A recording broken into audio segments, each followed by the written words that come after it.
Le doy la bienvenida a Café de Altura. Soy Carlos Muñoz Villarreal.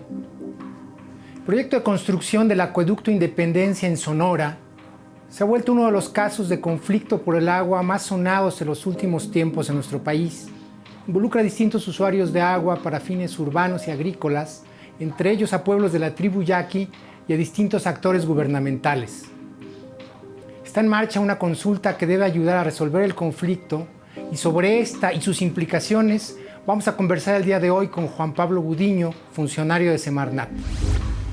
Juan Pablo Gudiño Gual es licenciado, maestro y doctor en Derecho. Se ha dedicado al derecho ambiental, al derecho constitucional y a la atención de derechos humanos.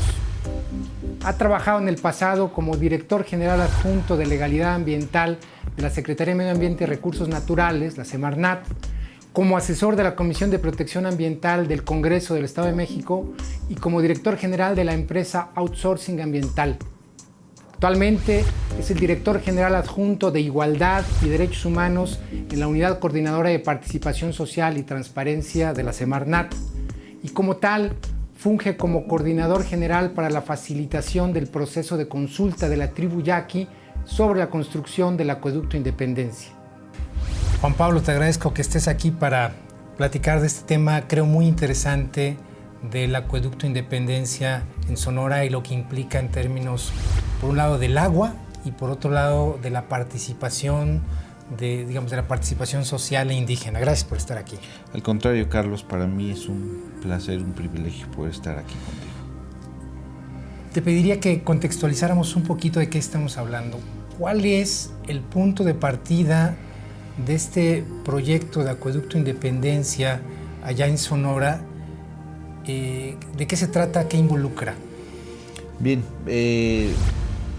el acueducto es una obra, como bien se sabe, que fue sujeta a un procedimiento de impacto ambiental, y este procedimiento de impacto ambiental, en el momento en el que sale su resolutivo, después de todo el proceso, no habían hecho una consulta indígena, una consulta previa. Estamos en la zona de los Yaqui. Estamos en la zona Yaqui, estamos en la cuenca del río Yaqui y dentro del territorio de la tribu Yaqui, e involucra fundamentalmente a la tribu Yaqui, a toda la tribu con sus 8 pueblos y todas las autoridades que lo representan. Y bueno, pues ellos son los quejosos en un amparo, solicitan el amparo porque no fueron consultados de forma previa, libre e informada, como se establece en el Convenio 169 de la OIT, la Organización Internacional del Trabajo. De la Organización Internacional del Trabajo. Y bueno, ellos solicitan este amparo, les otorgan el amparo, posteriormente la Corte ratifica y aclara la sentencia de amparo, y nos ordena hacer la consulta a la tribu Yaqui, ya no sobre la construcción del acueducto, sino sobre la operación del acueducto. Y la construcción, perdón la interrupción, la construcción, ¿quién la lleva a cabo y en qué fase está? La construcción está concluida, la realizó el gobierno del estado de Sonora a través de una empresa, un fideicomiso que se llama Sonora Sí, y bueno, a través de ellos está. ¿Y lleva agua para quiénes? Lleva agua para la ciudad de Hermosillo, o parte de la ciudad de Hermosillo se abastece de parte del río Yaqui, ¿no? Esa es la operación. ¿Y las posibles afectaciones entonces estarían asociadas con perder agua que se va a trasladar a través del acueducto para otros usos? Pues lo que se maneja es que el acueducto lleva agua para consumo humano.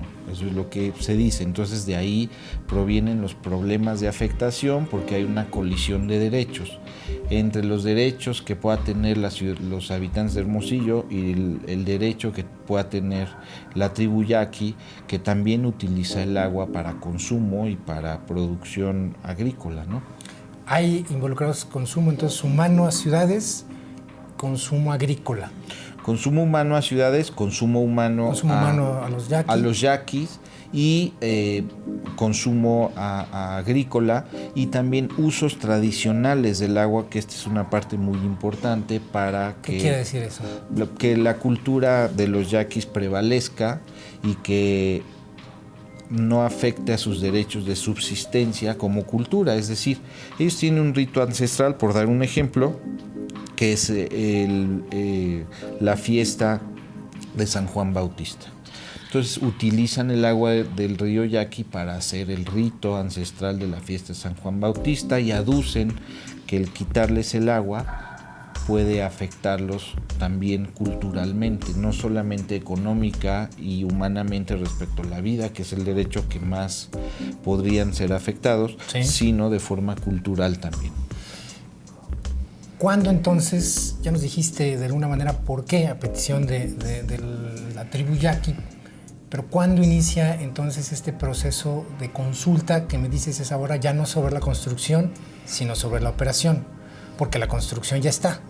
O sea, la cuestión es si puede seguir destinándose a lo que se pensó el acueducto o no, ¿es correcto? Exacto. ¿Y en qué momento arranca esta consulta? Esta consulta arranca exactamente el 21 de septiembre del 2013. Y tenemos más de un año con ella. Tenemos más de un año con ella, pero en diferentes etapas por los diferentes pueblos, ¿no? Tenemos 2 pueblos que ya concluyeron el proceso de consulta y que manifestaron que no estaban de acuerdo con la operación del acueducto. Tenemos otros pueblos que estamos en etapa informativa, que se les está entregando información y explicándose la información, porque el proceso de consulta pues no es un proceso menor y no es un proceso de participación ciudadana común. ¿Cuáles son esos interesantes? ¿Cuáles son las especificidades en este caso? Bueno, primero que sí es una consulta diferenciada, dicho así por la Corte, aplicando el convenio 169 de la OIT. Diferenciada. Es una consulta diferenciada respecto de las consultas de participación pública normales, porque lleva a cabo diferentes etapas el proceso.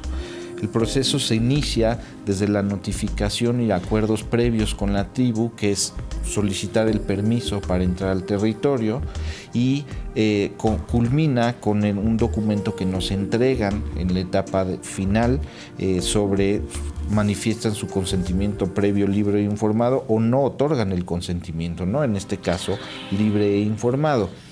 ¿Se aplica exclusivamente en comunidades indígenas? Es para comunidades y pueblos indígenas, sí, efectivamente. ¿En este caso son cuántos? En este caso son 8 pueblos indígenas. Actualmente cuentan con 11 autoridades. No solamente son 8 autoridades, sino son 11 autoridades porque tienen autoridades tradicionales, consagradas y autoridades duales. Los 8 grupos tienen una posición uniforme, están pidiendo la consulta. ¿Hay diferencias al interior?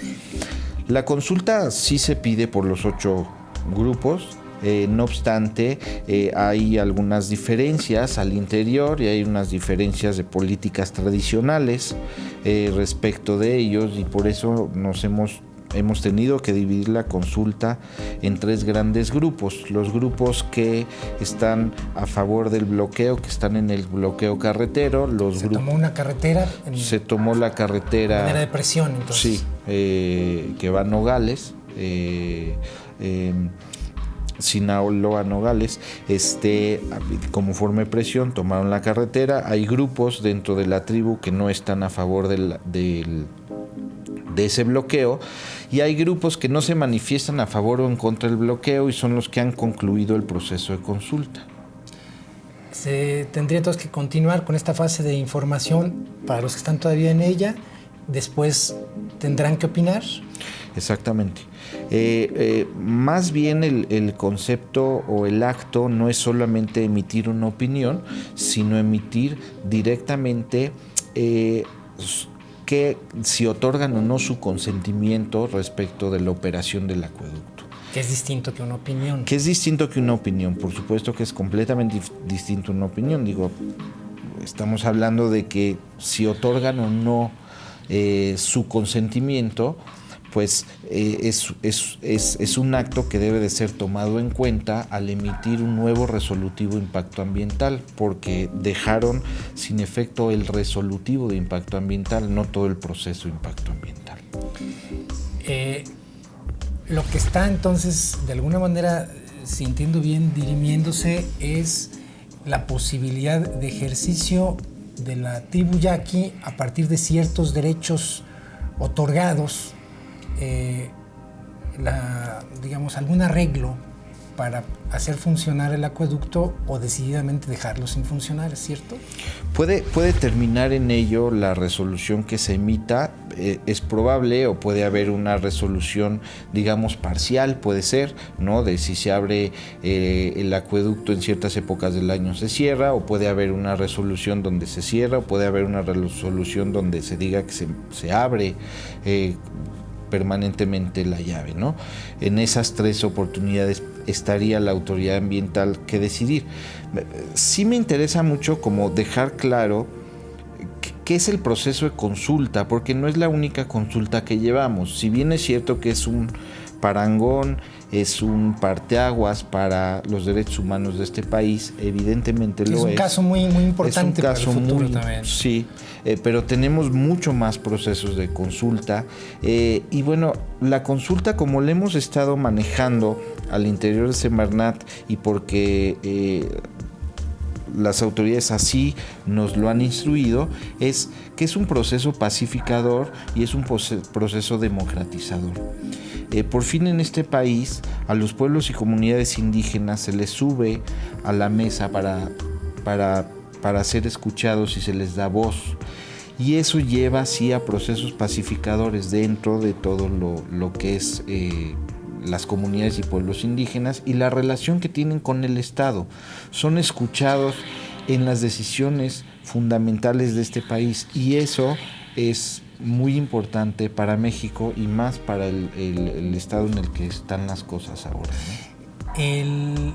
La realización de la consulta fue ordenada por un juez e incluso avalada por la misma Suprema Corte de Justicia. Por supuesto. Quiere decir que estamos hablando de algo que ya escaló y que también significa entonces, tú que eres abogado lo conocerás mejor que yo, jurisprudencia, ¿no? O sea, implica antecedentes que pueden servir para otros casos. Por supuesto, y efectivamente llegó a la Corte y la Corte determinó que se realizara esta consulta y que se cumpliera con los parámetros y los principios del 169 de la OIT, entre otros instrumentos internacionales.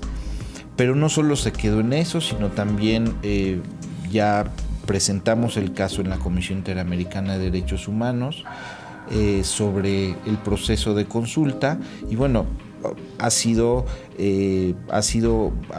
buenas noticias llevar a cabo estos procesos de consulta, y no solamente están legitimados a través de la Corte, sino también internacionalmente, ¿no? O sea, tienen en este país tienen los ojos puestos respecto a los procesos de consulta.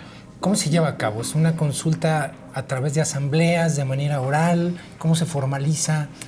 Pues bueno, ese ha sido un trabajo de descubrimiento y de creación muy importante al interior de las dependencias, por lo menos de Semarnat, en el sentido de que primero construimos protocolos de consulta ad hoc. ¿Qué quiere decir eso? Hay un protocolo general que realizó CDI, la Comisión de Diálogo con los Pueblos Indígenas. Y que establece el marco internacional y los principios que debe de actuarse en cualquier proceso de consulta.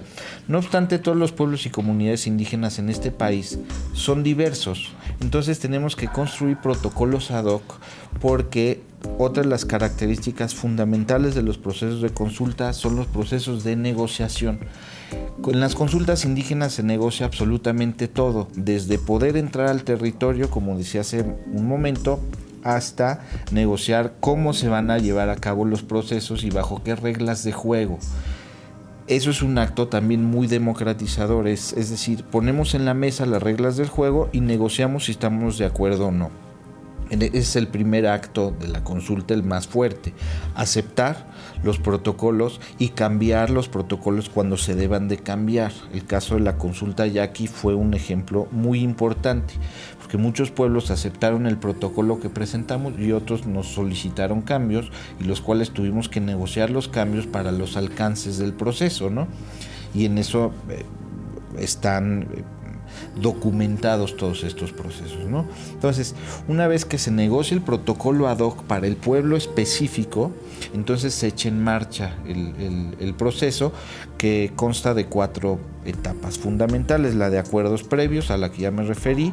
Después se abre la etapa informativa, y aquí también cambia el proceso respecto de cómo lo quieren los pueblos. Se informa de manera diferente. Claro, se informa de manera diferente respecto de cómo sean los pueblos. Nosotros generalmente en la consulta yaqui se utilizan los traductores, que los yaquis establecen que van a ser los propios traductores, ¿no?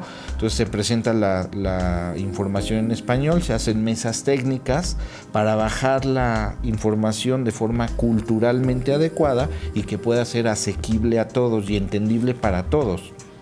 Una vez que se apruebe esa información en las mesas técnicas, entonces se sube el proceso, se presenta la información en guardias tradicionales ante las autoridades ya representadas ahí, y se les entrega la información de forma escrita, de forma electrónica. Si nos la piden electrónica, se les entrega electrónica, y posteriormente se abre una etapa que es una etapa muy importante, que es la etapa deliberativa. Esta etapa consiste en que se les deja... Ellos en ese momento, deliberan. De manera independiente, deliberan. Antes de emitir deliberan. Con toda la información que pidieron, se les entregó, se les explicó, se les dio la información de forma culturalmente adecuada, conforme a sus usos y costumbres, respetando su derecho de autodeterminación.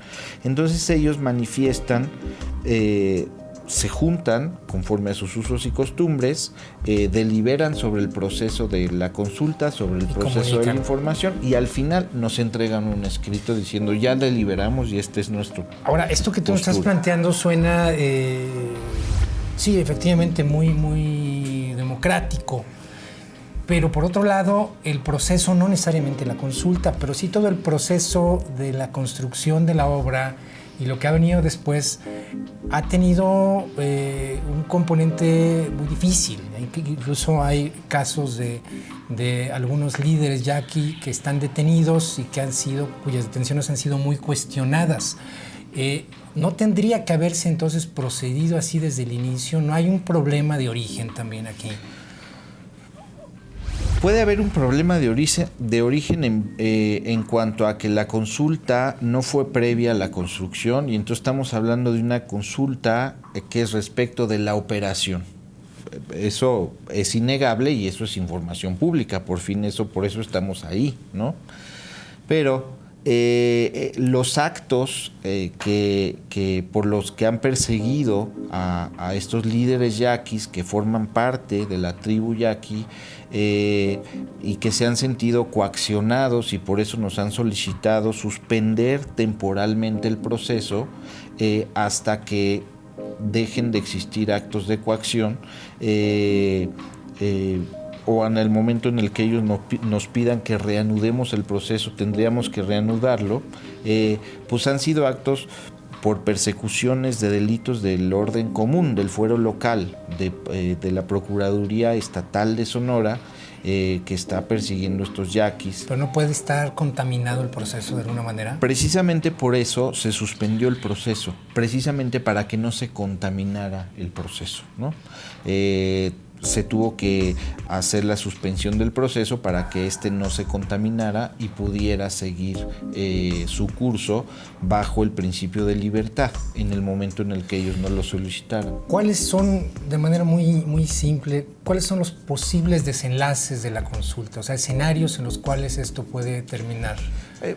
Yo creo que hay que diferenciar muy claramente lo que es la consulta con lo que es la operación del acueducto. Son dos temas completamente diferentes. Los escenarios con los que debe determinar la consulta es que nos otorguen el documento mediante el cual nos manifiestan si dan o no el consentimiento libre e informado respecto de la operación. Y ese es el desenlace ideal que concluye el proceso. ¿Es un sí o no, pero también puede ser un sí condicionado? Por supuesto, puede ser un sí condicionado, puede ser, el desenlace puede ser el que los pueblos y comunidades indígenas en la consulta manifiesten. Una vez que ellos nos entreguen la manifestación y la conclusión, pues se la tendremos que hacer entrega a la autoridad competente y se emitirá un resolutivo en la materia, ¿no? ¿Tendrá que ser vinculante lo que resulte de la consulta? ¿Tendrá que acatarse la decisión de la tribu yaqui?